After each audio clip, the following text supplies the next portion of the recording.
Yo, what it do? Back here with another video. I'm just running some errands. I figure I'll show, well, kind of keep on going what I was saying yesterday about how quick the scene would change on you from like just crossing over to another main street. As a point of reference, this is the school I told you I got kicked out of in kindergarten because I was hiding from the teachers. True story. But yeah, that's Beverly down the street over there. And so this is considered hi-fi. That, I guess, is already considered Westlake district. And let's see if we can make the light. You know what I should have done was, well, maybe it's probably better with the, I was thinking about doing the wide lens, but I don't think I can. I think I'm stuck in this mode. All right, so this is what, 2nd Street in Beverly. Down this, if you go down this way, it turns into 1st Street, and then like there's a split down by I want to say, I forgot where, but further down it turns into Beverly again. But yeah, there's always a lot of streets like Olympic, technically like 10th Street. So you don't have a 10th Street. You go from like what used to be 9th, James M. Woods. I think in some parts it's still 9th Street. But yeah, then it turns into Olympic. And then there's all these in between streets like Wilshire. Wilshire's a big street where it just cuts through LA. I mean, it'll take you from here all the way through whatchamacallit, all the way to Beverly Hills. I think Wilshire takes you all the way to the beach. There's a Home Depot cart. There's a Home Depot not that far from here, so people would they just take carts loaded up with whatever they need to load it up with and take off. All right, so here I'm not exactly 100% sure if it's still Westlake or McArthur Park, because that's the thing over here. Like one main street is what, you know, changes a whole town, a little pueblo, or like little, it's like these little districts pretty much essentially. So it's like you have LA, the greater Los Angeles metro area and all that, and then see, this is where it starts getting a little sketch, where it's like parking and all that. Like you don't want to get stuck over here, but at the same time, like I'm not in the thinnest of vehicles either, but I think I can cut through. Oh, decides to move. All right, yeah, gotta have a lot of patience here, because you never know who you're dealing with. If you honk the horn, you don't know if that dude's having a bad day, might pull out a gun, might want to fight you, road rage, or like, you never know. You never know what's going on. He might be a good guy. I'm over here judging him, but that's the thing. Like I said, you can never just like, you always have to be on watch. You have to be on guard. Before it was real sketchy around here. I remember, because I used to work at the Home Depot. There's a Home Depot on the other side of the street over here, and I was there for like close to a year. And whenever I would cut through here, it wasn't the same dudes. It was always some different person like throwing up signs. And it's like, well, I'm not trying to start nothing. Like I'm just trying to get home, right? But like at the same time, like if that's the road you gotta take, then you gotta start taking the side streets. So check it out how busy it is over here.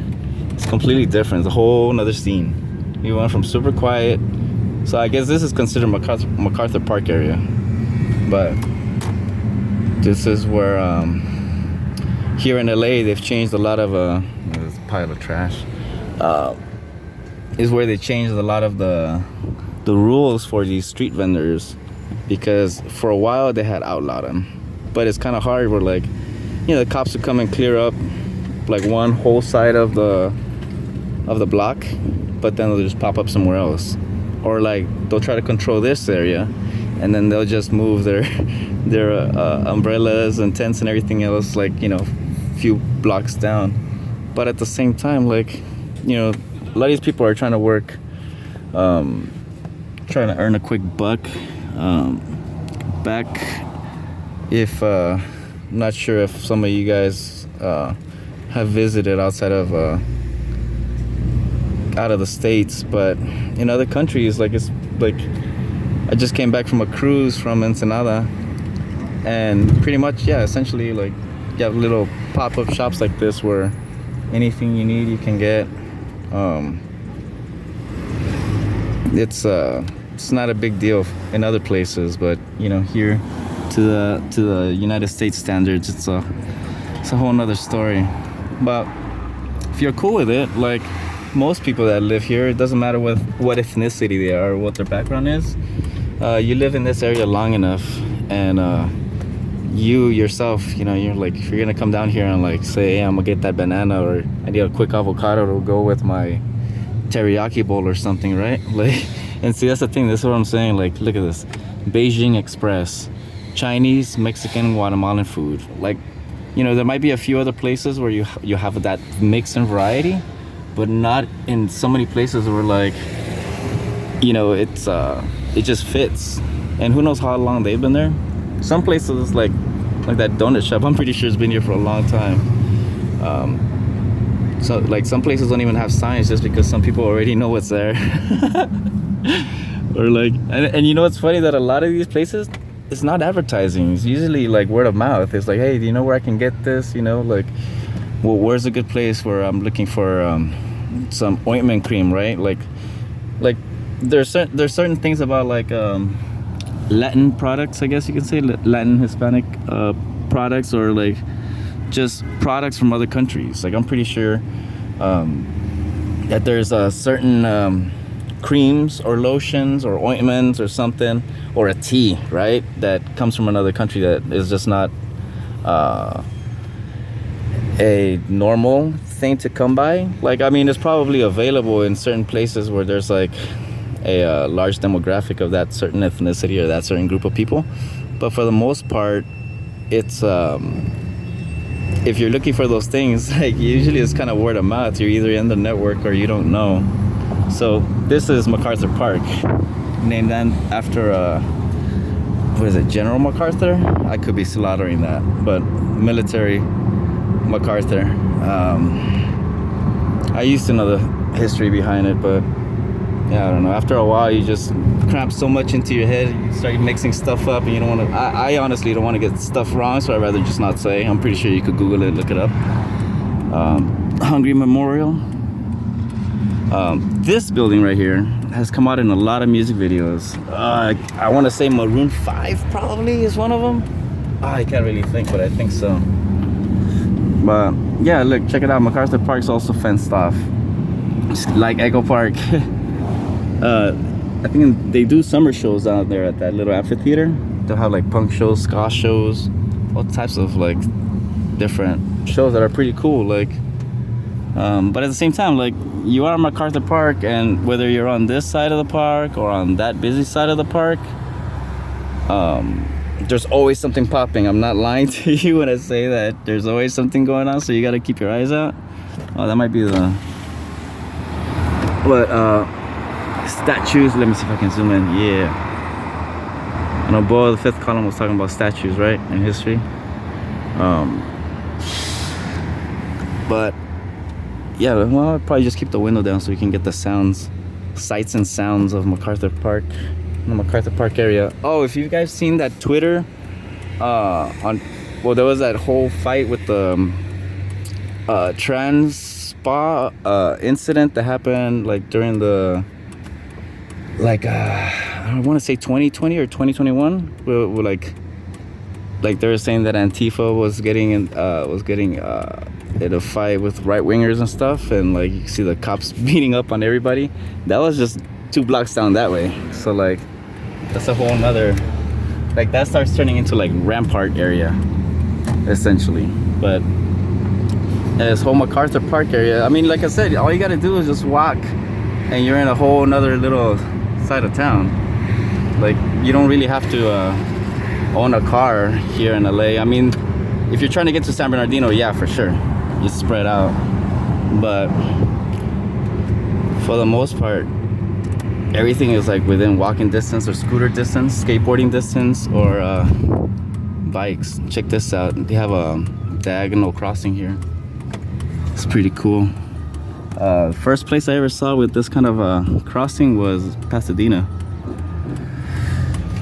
It actually it gets a lot of people across real quick. But if you see, I mean, MacArthur Park gets a bad rap. It used to, like, during the riots, there was a spot over there on that side. It was called El Piojito, like a little flea, in other words. And it burnt up. They burnt it up, and I think it tried making a comeback. It just wasn't the same. But yeah, I don't know what's going on with those tents. The first time I see that whole giant section of tents over there, it's pretty wild. Oh, and another thing, like all of these different areas, they all have. Ooh, we're about to get taken out, girl. Watch out! I'm about to see a hit and run.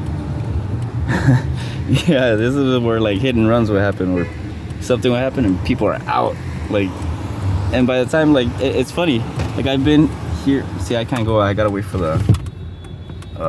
It says no turn on red. Not all of the lights here in LA are like that, where you have to wait for the green light. But here, like, if there's a cop somewhere, you take this red to make a quick right just because you don't see traffic coming, you're getting stopped or you're getting a ticket. Because well, I think they took the cameras out of here, but they used to have cameras here where like you did something like that and they catch a picture of your plate. And I think they might have done away with that law because a lot of cars don't have front license plates, and before they used to enforce that.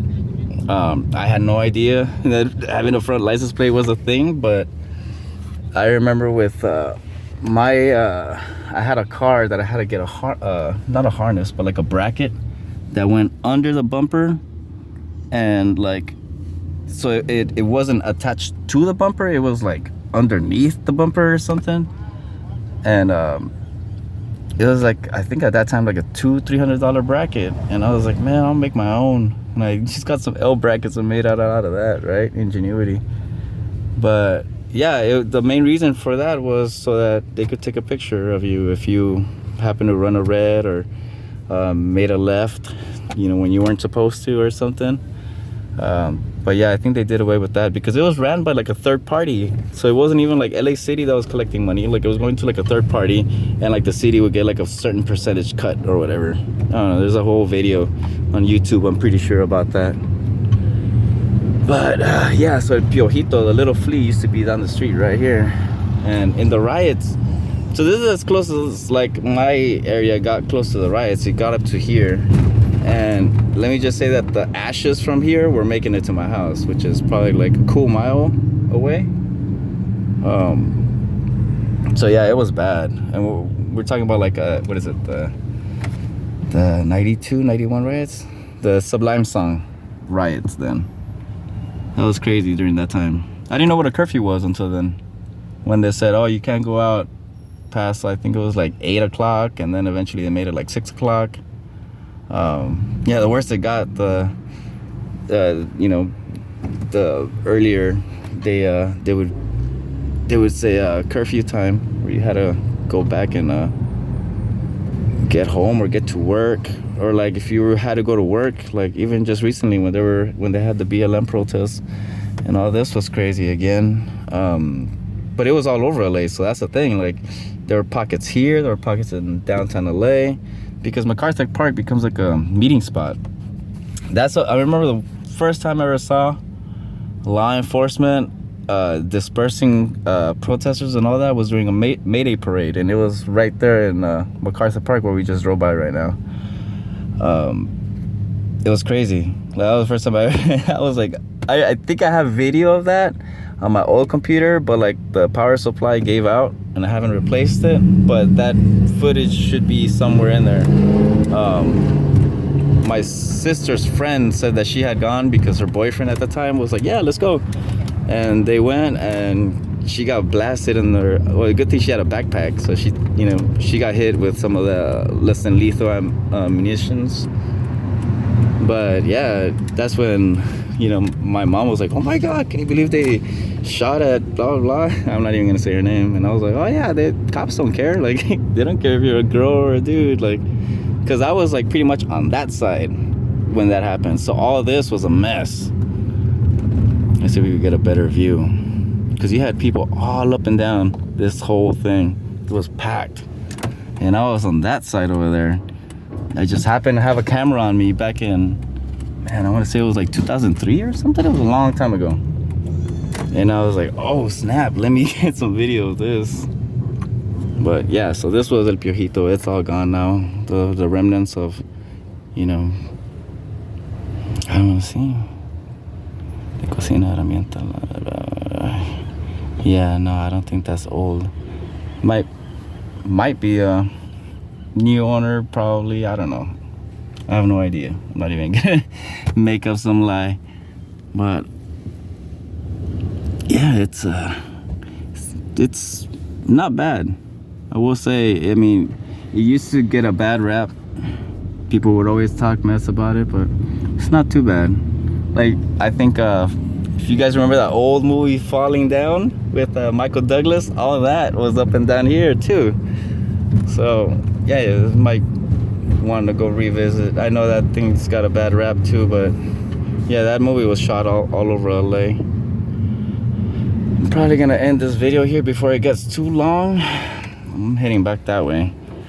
I don't think anything special is gonna happen. I'm just gonna go and grab some sodas before I head home. But yeah, just to intro to LA and MacArthur Park, I guess. I mean, you see how it just, you know, all you gotta do is cross a few blocks and it's a whole different vibe. It's a whole different environment. But yeah, if you live here, it's not, you know, it's no different than just, you know, like, you might look forward to coming over here just like, yeah, while I'm down there, let me go and grab some of this stuff, you know. So yeah, there you go, intro to LA. So till next time, peace outside.